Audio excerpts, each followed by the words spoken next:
Hello, everybody. Today I was thinking of doing a poem called Haunted Houses by the American poet Henry Wadsworth Longfellow. So, Henry Wadsworth Longfellow taught in Harvard College, now it's known as Harvard University, and he was a teacher of the mystic philosopher Henry David Thoreau. He taught in Harvard around 1840, 1850, around that time.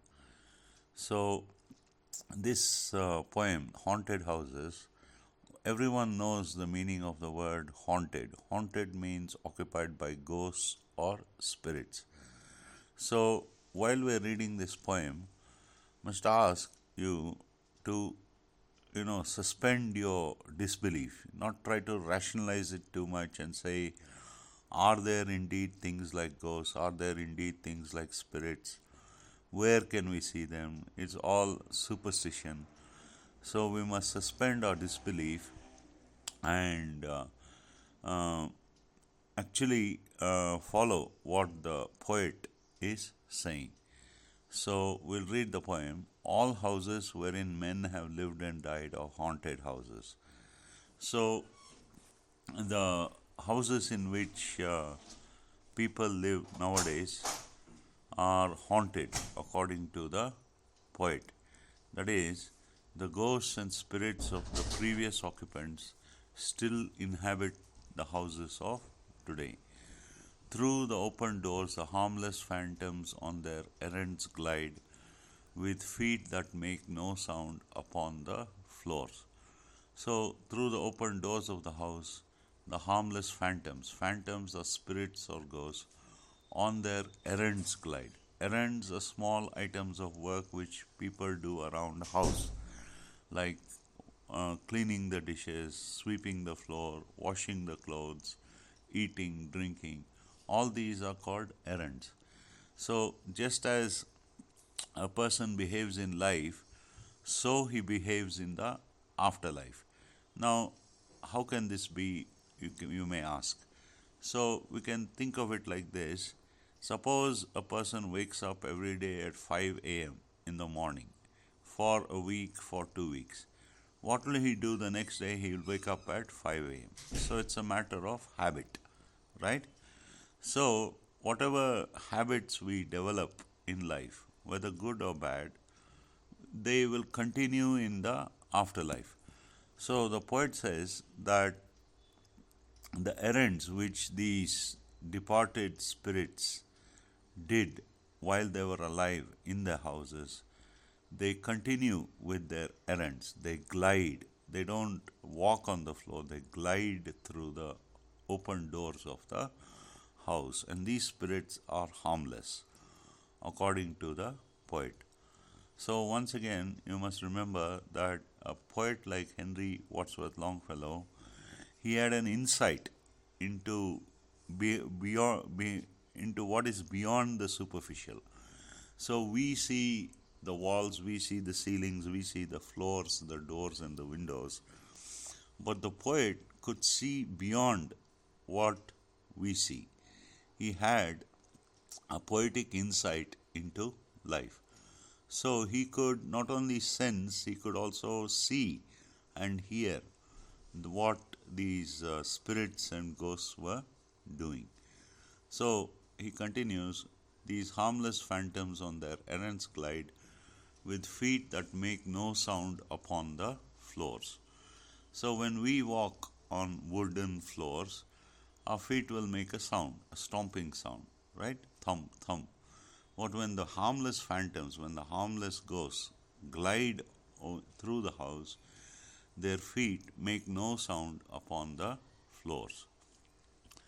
So, second stanza, the poet says, we meet them at the doorway on the stair. Along the passages they come and go, impalpable impressions on the air, a sense of something moving to and fro. So, the poet says, we meet them at the doorway of the house. We meet them at the doorway of the rooms of the house. We meet the ghosts on the stairs of the house. And all along the passages, the ghosts and departed spirits come and go on their errands. And he describes them as impalpable impressions. Something which is palpable is something which can be sensed by the five senses.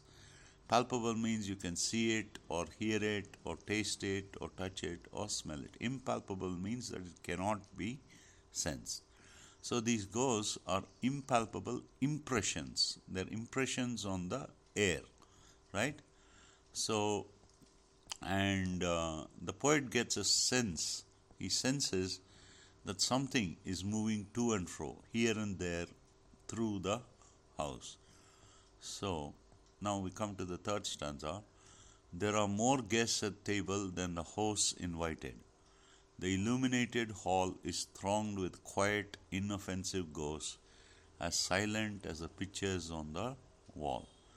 So, when there is a dinner party in a mansion or a house, the poet says there are more guests at the dining table than the host of the party invited. That is, the number of people who dine in the party is more than the number of guests invited by the host. That is, the ghosts of the departed inhabitants also take part in the festivities, right? So they also take part in the festivities. So they add to the number of guests who have been invited to the dinner party. And the illuminated hall, the lit hall, the well lit, the brightly lit hall is thronged. THRONGED. Thronged means it's crowded with quiet, inoffensive ghosts. And so there is whole crowds of inoffensive spirits of the departed inhabitants of the houses, and they are as silent as the pictures on the wall. Of course, all houses have a couple of pictures on the wall. You know, it can be either of an ancestor, or it can be of gods or saints. And these ghosts, they're as silent as the pictures on the wall. The stranger at my fireside cannot see the forms I see, nor hear the sounds I hear. He but perceives what is, while unto me all that has been is visible and clear. So the stranger at the fireside of the poet's house, okay, all houses in the West have a fireside because it's so cold there. The stranger at the fireside of the poet, he cannot see the forms the poet sees. He cannot see the ghosts or the spirits the poet sees, nor can he hear the sounds that the poet hears. So the poet, Henry Wadsworth Longfellow, has got a supersensory perception. Supersensory. Supersenses means the five senses. Supersensory means beyond the five senses, a spiritual sense.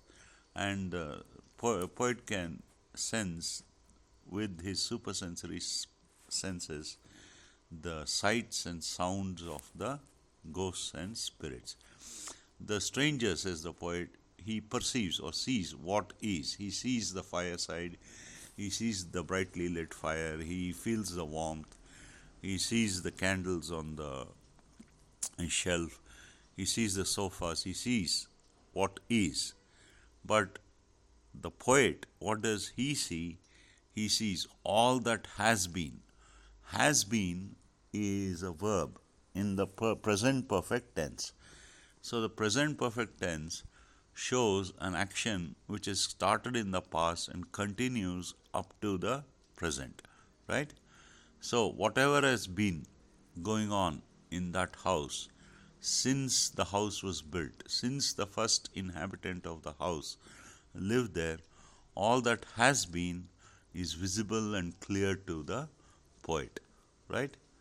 So, next stanza, the poet says, we have no title deeds to house or lands, owners and occupants of earlier dates, from graves forgotten stretch their dusty hands, and hold in mortmain still their old estates.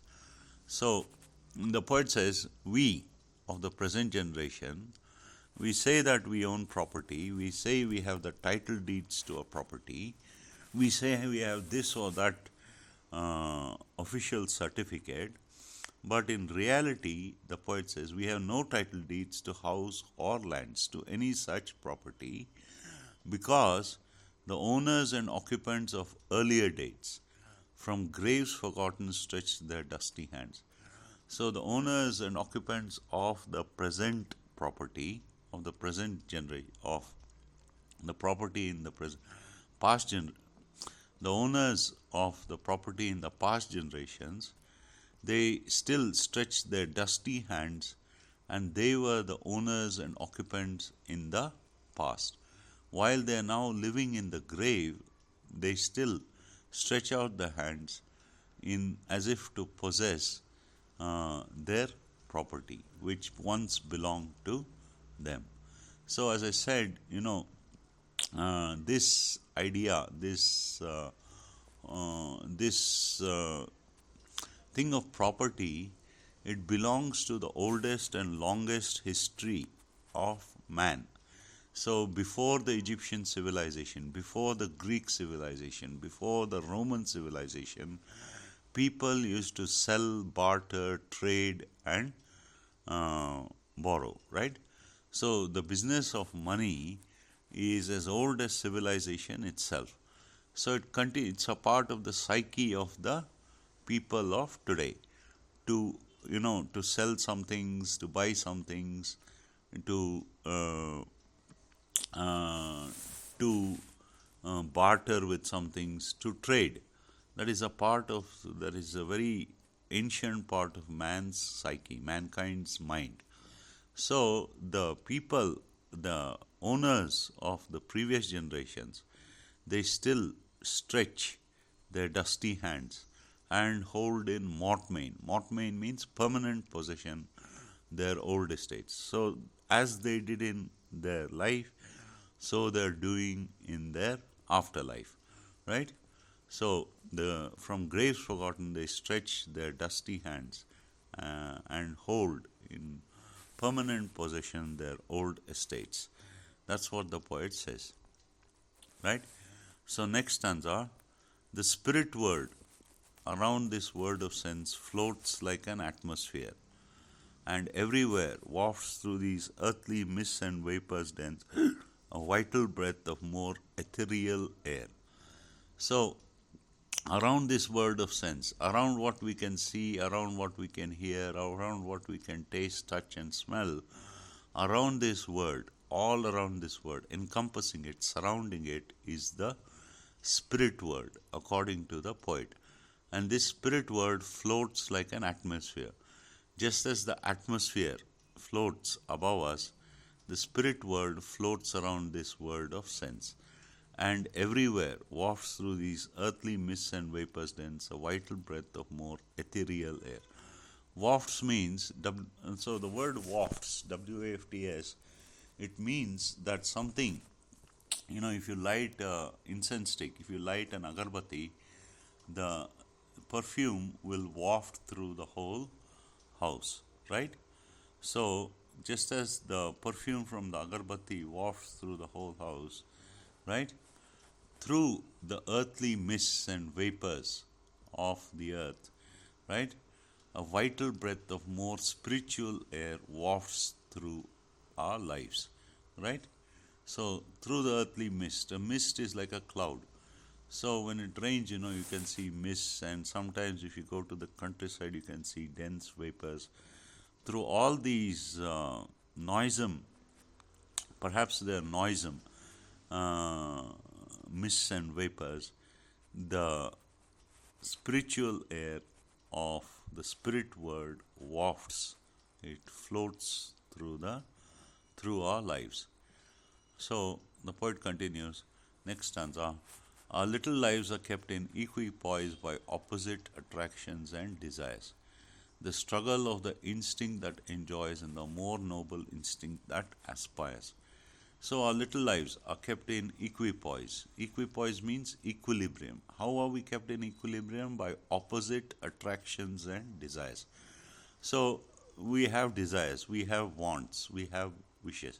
So, for example, one of our wants is to eat. Another of our wants is to drink. So when we are hungry, we eat. When we are thirsty, we drink water, right? So our little lives are kept in equilibrium by opposite hunger and fulfilling the eating. Hunger and eating, they are two opposite attractions and desires. Feeling thirsty and drinking water, these are two other opposite desires. So our little lives are kept in equipoise by opposite attractions and desires. So when we satisfy these desires, our instincts, when our instincts are satisfied, we enjoy ourselves. Suppose we eat a good plate, good meal. When we are hungry, we enjoy satisfying the instinct of hunger. But some people have a more noble instinct. That is, they aspire to things like creating something, right? Creation. So poets, artists, and writers, uh, and even scientists, they create things, right? So this is a more noble instinct. They have a desire, innate wish within them to create something. So this more noble instinct, which aspires to create, that also keeps our little lives in equilibrium, right? These perturbations, this perpetual jar of earthly wants and aspirations high, come from the influence of an unseen star, an undiscovered planet in our sky. So, you see, if given a choice, we would rest permanently, right? If we were fed by someone, if we were clothed by someone, if we had a place to stay, we'd never move. We'd relax throughout our life. But what are we forced to do? What is everyone forced to do? He is forced to move, he is forced to act, he is forced to do things. So that is a perturbation. Perturbation is like a disturbance. So these perturbations, these feelings of hunger, thirst, tiredness, all of which have to be satisfied. These perturbations, this perpetual jar. Jar means like if someone comes and hits you on your back without you expecting it, then you will be jarred, you'll have a shock. So the wants and desires, if we don't satisfy them, there'll be a perpetual, they'll go on forever. Perpetual means it goes on forever. So this perpetual jar of earthly wants and aspirations high. So we have to satisfy our earthly wants, and we have to satisfy whatever high aspirations we have. So some people may wish to get, for example, they may wish to get a first rank, they may wish to enter a particular college, they may wish to enter a particular company, they may wish to occupy the top position in the company. They have so many high aspirations, right? So all these perturbations, this perpetual jar of earthly wants and aspirations high, where do they come from? So how does a person feel that he should achieve this or that? Maybe he's told by the people around him. Maybe he's told by his parents or his teacher that you must achieve. But how exactly does he sustain that desire to achieve? It comes, says the poet, from the influence of an unseen star, an undiscovered planet in our sky. So, this insight of the poet, see, you know that the moon is the waves of the ocean.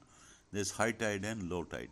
And we are 70% water. Just as the ocean is made up of water, we are also made up of 70% water. So it is probable that we will also be influenced by the moon, and it's also probable that we'll be influenced by the planets, just as they say in astrology. All the 8 planets or the 9 planets, in fact, the whole of creation is influencing us. So, how does a person sustain his high aspirations? How does a person satisfy his earthly wants? They come from the influence of an unseen star. We don't know which star it is. Maybe a particularly skillful astrologer might tell us this is the star that is causing you to behave in this way, and this is the placation that this is the way it has to be calmed down, and so on and so forth. But it is quite impossible to say how all throughout all our lives how we can pacify the influence of these unseen stars and undiscovered planets in our sky.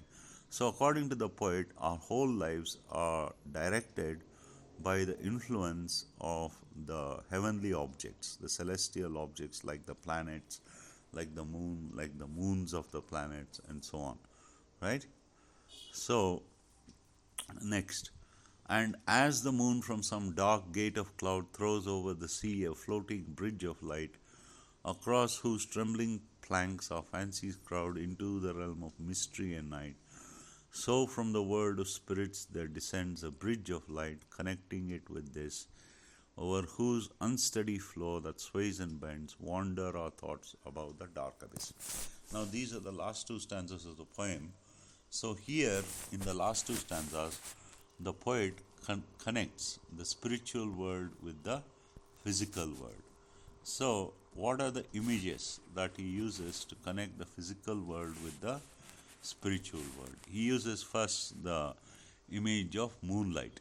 Just as the moon on a dark night behind some cloud, it throws over the earth, it throws over the sea a floating bridge of light. So just as the moonlight floats, lights up the atmosphere over the sea, right? Uh, a floating bridge of light across whose trembling planks our fancies crowd. So, across the planks of the bridge, across the wooden pieces of the bridge, our desires, our wants, our wishes also crowd into the spiritual world, right? And how are we going to satisfy all our desires? How are we going to satisfy all our wants? How are we going to live a happy life without any wants and misery? That is a mystery. So, that is a realm of mystery and night. We simply don't know. So, it's like night, it's like the darkness of the night. So, just as the moonlight throws light over the sea and upon our lives, so from the world of spirits which surround this earth, there descends a bridge of light. So, from the spirit world also, there is a ray of light that connects the spirit world with the physical world. And what is the physical world like? It has an unsteady floor, according to the poet. Unsteady means we simply cannot decide what will happen. We can at best try our, try to do what we can to achieve the goals we want. But who will say what the result will be? After all, you must remember the proverb, man proposes and God disposes. So our whole lives are set upon an unsteady floor, and this life of ours sways and bends, and our thoughts wander over the dark abyss. Abyss means it is a chasm, it is a gap, it is a gulf. The whole world is spinning in space. The whole world is spinning in an abyss. So while we think that our lives, our physical bodies are steady, actually our whole lives are set. We are walking upon unsteady floors, and the floor sways and bends, and our lives are beset round with the darkness of ignorance, or it's like the darkness of night. So the spirit world throws light from the spirits throw light from their world onto this. And maybe if we pacify them, if we placate them, if we offer them, things like puja and so on, and which are found in the traditional uh, rituals and customs of religion, if we pacify the ancestral spirits, if we pacify them, they may be placated and they may help us. And from the world of spirits, they may descend a bridge of light which is helpful to us on earth. Okay? So that is the poem Haunted Houses by Henry Wadsworth Longfellow. Thank you.